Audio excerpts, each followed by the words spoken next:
Bonjour mes chers élèves, j'espère que vous vous portez bien et que vous vous êtes familiarisés avec cette nouvelle méthode d'apprentissage. Vous êtes prêts pour commencer la leçon d'aujourd'hui? Allons-y. Donc, notre leçon pour aujourd'hui s'intitule les compléments de verbes, à savoir le complément d'objet direct et le complément d'objet indirect. C'est une leçon de grammaire qui sera destinée à des élèves à partir de la 3e année de l'école élémentaire. Allons-y. Donc, quels sont les objectifs de cette séance-là? Donc, à la fin de la leçon, vous devez être capable d'abord d'identifier les compléments de verbes et aussi distinguer le complément d'objet direct et le complément d'objet indirect.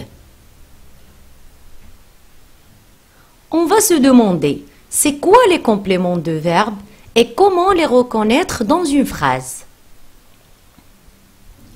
Vous avez sans doute déjà vu dans vos années précédentes le sujet et le verbe dans une phrase. Traitons ensemble cet exemple. Demain, les élèves de 6e année joueront au foot. La première des choses par laquelle je vais commencer, c'est déterminer le verbe dans la phrase, sachant que le verbe exprime l'action de la phrase. Donc, ici, le verbe, c'est joueront, c'est le verbe jouer. Maintenant, on va déterminer le sujet de la phrase. Comment est-ce qu'on va faire? Donc, on va le faire en posant la question qui? Qui joueront au foot demain? Eh bien, ce sont les élèves de 6e année qui vont jouer au foot. Donc, les élèves de 6e année, c'est le sujet de la phrase. Donc, pour trouver les compléments de verbes, il faut d'abord savoir identifier le verbe et son sujet. Et on avait dit que le sujet, c'est celui qui exprime, bien sûr, c'est celui qui a fait l'action exprimée par le verbe. Et pour le trouver dans une phrase, on va poser la question avec qui. Donc, la maîtresse explique la leçon. Qui explique la leçon? Donc, qui explique la leçon? C'est la maîtresse qui explique la leçon. Les élèves écoutent la maîtresse attentivement. Qui écoute la maîtresse attentivement? Ce sont les élèves qui entendent ou bien qui écoutent la maîtresse attentivement. Maintenant, je vais vous demander de faire cet exercice d'application pour savoir est-ce que vous avez bien maîtrisé c'est quoi le verbe et c'est quoi le sujet dans une phrase. Donc, trouve le verbe et le sujet des phrases suivantes. Vous avez mon frère a un vélo rouge. Ahmed et moi sommes amis. Demain, mes grands-parents viendront chez nous. Donc, n'oubliez pas de mettre une pause à la vidéo pour réaliser le devoir. Pour la correction, voyons la première phrase. Donc, mon frère a un vélo rouge. Pour trouver le verbe dans la phrase ici, donc, fait quoi ou bien à quoi? On va dire mon frère a quoi? A un vélo. Donc, voyons la première phrase. Mon frère a un vélo rouge. Pour trouver le sujet dans la phrase, on va poser la question qui? Qui a un vélo rouge? C'est mon frère qui a un vélo rouge. Donc, mon frère, c'est le sujet de la phrase. A, c'est le verbe avoir. Donc, c'est le verbe de la phrase. Donc, dans la correction de l'exercice, tous les mots que j'ai bien sûr soulignés et écrits en vert correspondent au sujet des phrases, alors que ceux qui sont en rouge correspondent au verbe. Pour la deuxième phrase, on a Ahmed et moi sommes amis. Qui sont des amis? Ce sont Ahmed et moi. Donc, Ahmed et moi, c'est le sujet de la phrase. Sommes est le verbe, c'est le verbe être. Pour la troisième phrase, on a demain, mes grands-parents viendront chez nous. Qui viendront chez nous demain? Ce sont mes grands-parents. Donc, mes grands-parents, c'est le sujet. C'est un groupe nominal sujet. Viendront, c'est le verbe venir.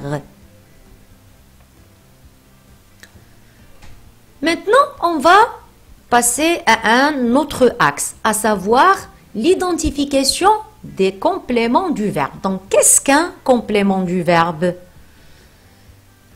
Eh bien, les compléments du verbe accompagnent le verbe et donnent des informations sur le verbe. Donc, le complément du verbe, c'est un complément, donc il le complète, déjà son nom l'indique, et donne des informations sur le verbe. Des informations sur le verbe, c'est-à-dire à partir des compléments, on va déterminer est-ce que le verbe est un verbe transitif ou intransitif. Cette notion-là, on va y revenir par la suite. D'accord? Les compléments du verbe ne peuvent être ni déplacés dans la phrase, ni supprimés.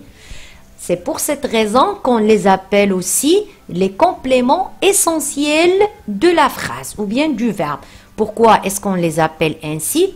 Parce qu'on ne peut ni les déplacer, ni les supprimer. Parce que si jamais on fait ça, bien sûr, le sens de la phrase va être affecté. C'est-à-dire que la phrase va changer de sens. Avec le verbe, ils occupent la fonction de prédicat de la phrase. Soit on dit le prédicat de la phrase ou encore le groupe verbal. Voyons ensemble cet exemple. Tous les matins, Julie boit un café noir. Donc, pour déterminer le complément du verbe, comme on l'a déjà dit, il faut d'abord déterminer le verbe. Donc, dans le verbe dans la phrase, c'est boire, c'est le verbe boire. Qui en est le sujet? Le sujet, c'est Julie. Comment je l'ai trouvé? C'est en posant la question qui? Qui boit un café noir? C'est Julie qui boit le café noir. Donc, boire, c'est le verbe. Julie, c'est le sujet. Maintenant, je vais dire, tous les matins, Julie boit quoi? Julie boit un café noir. Donc, un café noir, c'est le groupe, bien sûr, verbal, ou encore c'est le prédicat de la phrase. Maintenant, comment on va pouvoir identifier le complément du verbe dans une phrase? Donc, pour identifier le complément du verbe, on cherche le verbe et son sujet. Puis, on pose une des questions suivantes. Soit on va poser la question qui, quoi, à qui, à quoi, de qui ou encore de quoi. Pour le complément du verbe, donc le complément du verbe est le groupe de mots ou le mot qui répond à l'une de ces questions. Donc, traitons cet exemple. Tous les soirs, mon grand-père regarde le journal télévisé. Donc, le verbe dans la phrase, donc on va commencer par la détermination du verbe. Le verbe dans la phrase, c'est regarde, le verbe regarder. Son sujet, c'est mon père. Qui regarde le journal télévisé tous les soirs? C'est mon père. Donc, mon père, c'est le sujet. Maintenant, pour trouver le groupe verbal dans la phrase, je dois poser l'une des questions que je vous ai citées tout à l'heure. Donc, je vais dire, tous les soirs, mon père regarde quoi? Regarde le journal télévisé. Donc, le journal télévisé, c'est le groupe verbal, c'est le complément du verbe. Je porte à votre connaissance une chose, que quand on pose plutôt la question qui pour les personnes, comme par exemple, Ahmed invite son ami. Ahmed invite qui? Ahmed invite son ami. Donc, qui, on l'utilise pour les personnes. Pourquoi? C'est-à-dire pour poser une question avec quoi? C'est pour les objets. J'ai offert un cadeau. J'ai offert quoi? Un cadeau. Pour à qui? C'est aussi Pour les personnes, à quoi? Les objets, de qui? Les personnes, de quoi? Des objets. Voilà.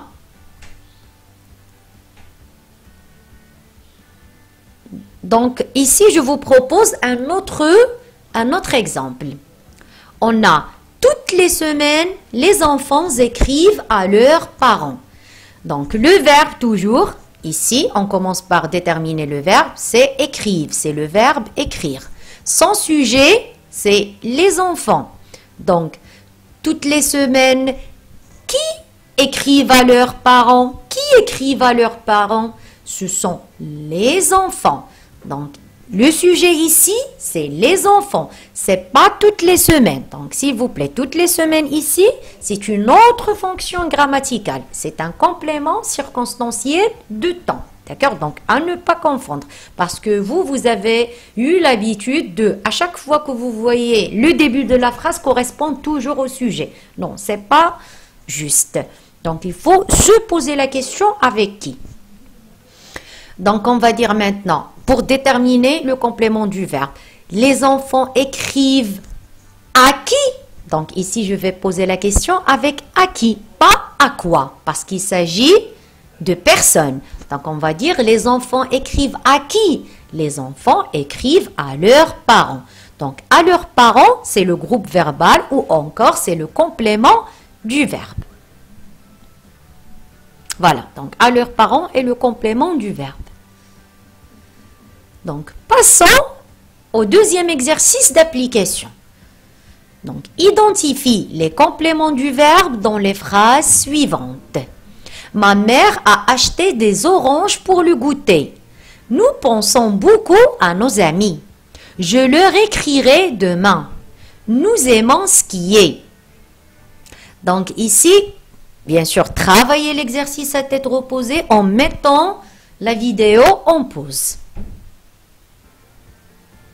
Pour la correction, donc n'oubliez pas, il faut suivre les étapes que je viens de vous citer. Pour déterminer le complément du verbe dans la phrase, il faut d'abord déterminer le verbe, son sujet, puis se poser les questions, soit avec qui, quoi, à qui, de quoi, etc. Donc, voyons la première phrase. Ma mère a acheté des baguettes pour le goûter. Donc, le verbe, c'est à acheter. C'est le verbe acheter au passé composé. Qui a acheté des baguettes pour le goûter? C'est ma mère qui l'a fait. Donc, ma mère, c'est le sujet de la phrase. Maintenant, ma mère a acheté quoi pour le goûter? Ma mère a acheté des baguettes. Donc, des baguettes, c'est le complément. Donc, c'est le complément du verbe. Pour la deuxième phrase, on va faire de même. Nous pensons beaucoup à nos amis. Donc, le sujet, plutôt le verbe de la phrase, pensons, c'est le verbe penser. Qui pensons beaucoup à nos amis? Ce sont nous. Donc, c'est nous qui pensons à nos amis. Donc, ici, le sujet, il est sous forme d'un pronom personnel sujet. Maintenant, nous pensons à qui? Nous pensons beaucoup à nos amis. Donc, à nos amis, c'est le complément du verbe. Pour la troisième phrase, je lui écrirai demain. Le verbe, c'est écrirai, c'est le verbe écrire. Qui va écrire demain? Eh bien, c'est moi, donc c'est je, c'est aussi un pronom personnel sujet. Maintenant, je vais dire, j'écrirai demain à qui? Ici, il ne convient pas de poser la question avec quoi. On ne peut pas dire, je écrirai demain quoi? Non, donc, j'écrirai demain à qui? J'écrirai à lui, donc à une personne quelconque. Peut-être que c'est un ami, mon papa, mon oncle, donc une personne quelconque. Donc voilà, donc lui ici, c'est le complément, bien sûr, verbal, c'est le complément de verbe pour cette phrase. Pour la phrase suivante, on a nous aimons lire. Nous aimons lire. Le verbe, c'est aimant, c'est le verbe aimer. Qui aimons lire? Eh bien, ce sont nous qui aimons lire. Donc, nous, c'est le sujet. Il est également sous forme d'un pronom personnel sujet. Maintenant, on va se demander, nous aimons quoi? Nous aimons lire. Donc, lire, c'est le complément du verbe aimer. Passons maintenant au deuxième axe de notre leçon, à savoir la distinction du complément d'objet direct et des compléments d'objet indirect. Bien sûr, le COD, c'est l'abréviation du complément d'objet direct. Pour le COI, c'est le complément d'objet indirect. Alors, parmi les compléments du verbe, on distingue le complément d'objet direct qui répond aux questions soit qui ou quoi, et on a le complément d'objet indirect qui répond aux questions soit à qui, à quoi, de quoi, etc. Mais attention, le complément d'objet indirect est introduit par une préposition, comme à titre d'exemple, à accent grave, de, en, avec, par, etc. Et c'est ce qui fait vraiment la différence entre le complément d'objet direct et indirect, c'est la présence de la préposition qui relie ce complément-là à son verbe. On va voir l'exemple suivant. Je vends des abricots. On va dire, donc, notre verbe c'est vend, c'est le verbe vendre. Son sujet, c'est le pronom personnel sujet je. Maintenant, je vais me poser la question. Je vends quoi? Je vends des abricots. Donc, des abricots, c'est le complément d'objet direct. C'est le complément d'objet direct. Pourquoi est-ce qu'on l'appelle ainsi? Parce qu'il est lié directement à son verbe. Donc, il n'y a pas un mot entre le complément et son verbe. Donc, il est lié directement au nom au verbe qu'il complète. Je m'excuse. Donc, un autre exemple. Je parle à la maîtresse. Mon verbe, c'est le verbe parler. Son sujet, je. Maintenant, la question qu'on va poser. Je parle à qui? Je ne vais pas dire je parle quoi ou je parle qui. Je parle à qui? Je parle à la maîtresse. Donc, à la maîtresse, c'est le complément d'objet indirect. Pourquoi est-ce qu'on l'a nommé ainsi? Parce que quand vous le voyez, il est lié indirectement au verbe. Il est lié au verbe à l'aide de ce petit mot à accent grave qui est une préposition. D'accord? Donc, toujours, le complément d'objet indirect est lié au verbe qu'il complète grâce à une préposition, comme c'est le cas dans cet exemple-là. Donc, je vous propose un troisième exercice d'application. Indique si les compléments soulignés sont des compléments d'objet direct ou des compléments d'objet indirect. Donc, encore une fois, prenez votre temps pour bien réfléchir à l'exercice. Je lis. Ma sœur écrit à sa copine. Les garçons jouent au football. Les enfants offrent un cadeau. Tu arroses les plantes. Donc, pour la correction, travaillons la première phrase. On a ma sœur écrit à sa copine.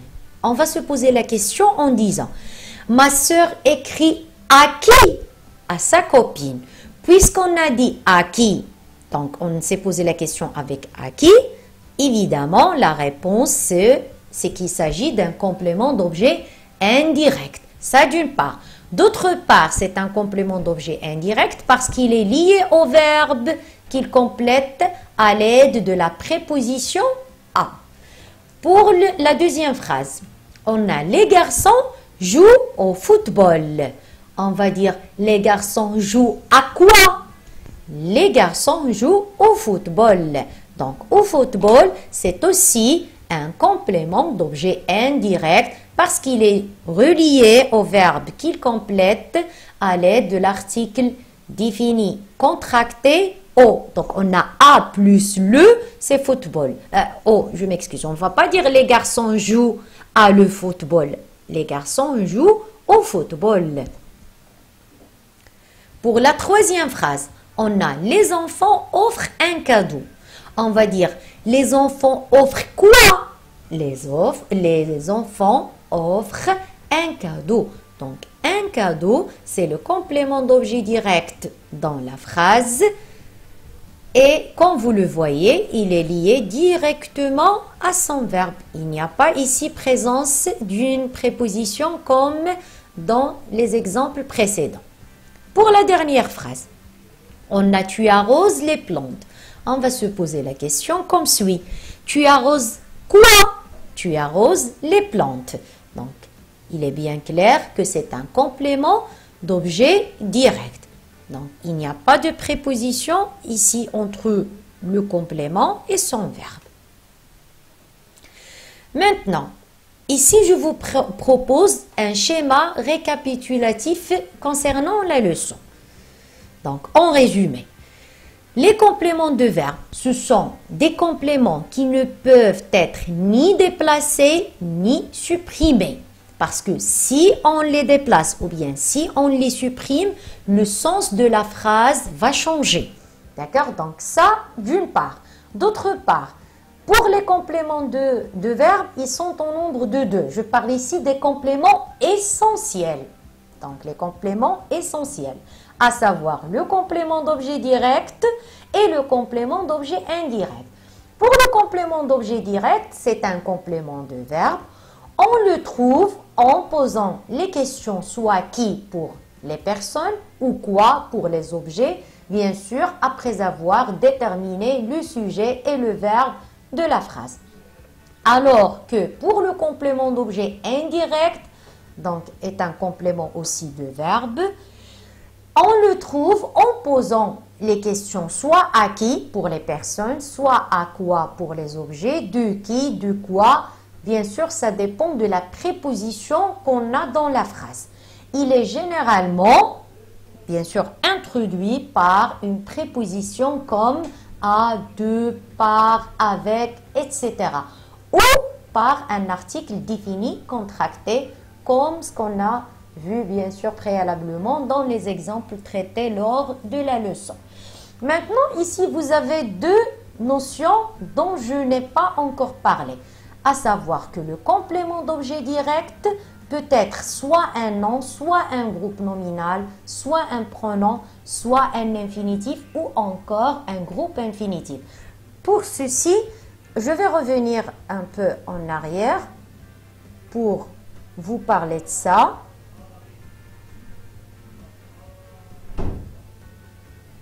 On va en parler, je crois, dans l'exercice 2.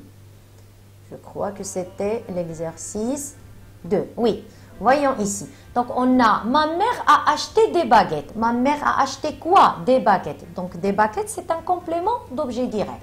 Et c'est un groupe nominal. C'est un groupe nominal formé d'un déterminant plus un nom.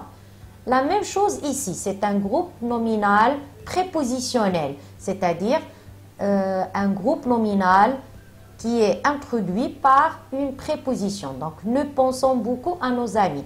À nos amis, c'est le complément d'objet indirect. Sa nature, c'est un groupe nominal prépositionnel parce qu'il commence par une préposition plus déterminant plus nom.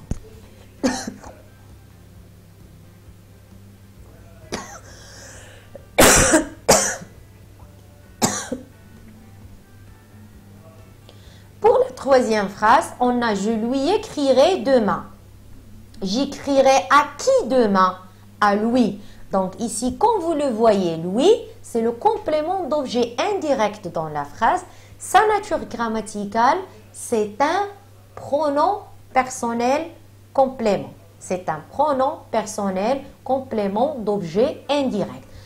Par la suite, je vais vous faire une leçon sur les pronoms personnels compléments d'objet direct et indirect. D'accord? Donc ici, c'est juste, je vous donne des flashs concernant les prochaines leçons.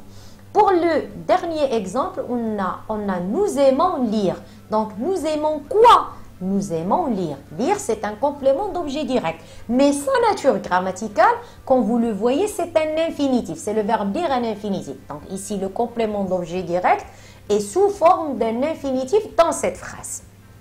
D'accord? Donc, ça, c'était juste une petite explication en bref,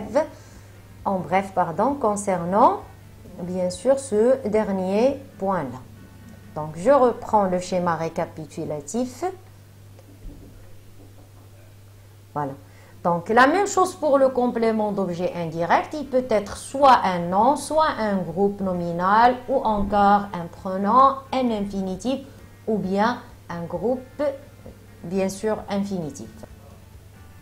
Donc, la séance d'aujourd'hui est terminée. J'espère que vous en avez pleinement profité. Si vous avez aimé la vidéo, n'oubliez pas de me laisser un j'aime, m'écrire un petit commentaire et surtout, abonnez-vous à la chaîne sans oublier d'activer la cloche pour recevoir toutes les nouvelles notifications. Encore une fois, merci énormément de votre aimable attention et à la prochaine.